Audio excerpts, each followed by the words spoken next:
La question à Sébastien Farcy, notre correspondant dans la région. Comment les choses évoluent-elles?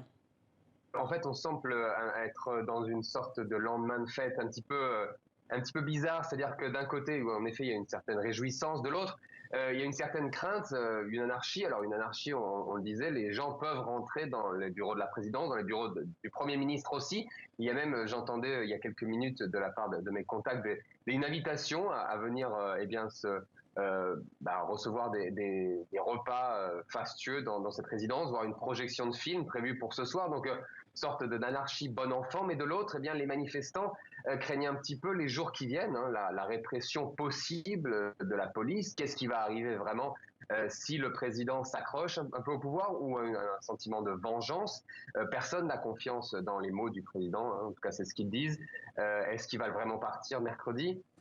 Et est-ce qu'il va avant cela eh bien, chercher à arrêter d'autres personnes? Donc il y a cette atmosphère un petit peu d'inconnu. Nous sommes dans un vide politique, dans un vide social.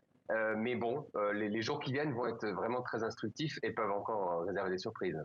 Et le Premier ministre a lui aussi proposé sa démission hier lors d'une réunion de crise à l'opposition. Je n'ai pas vu la réponse. Quelle était-elle?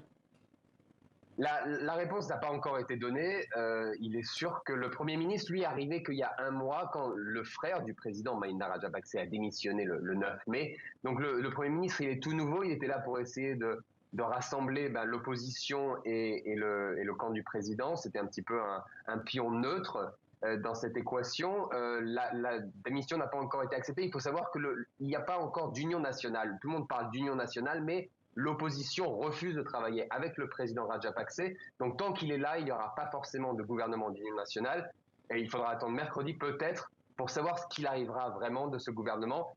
Il faut savoir qu'il faut qu'il y ait un gouvernement. Donc peut-être qu'il restera au moins pour maintenir les affaires courantes et surtout les discussions avec le FMI qui sont très importantes. Merci Sébastien Farcy.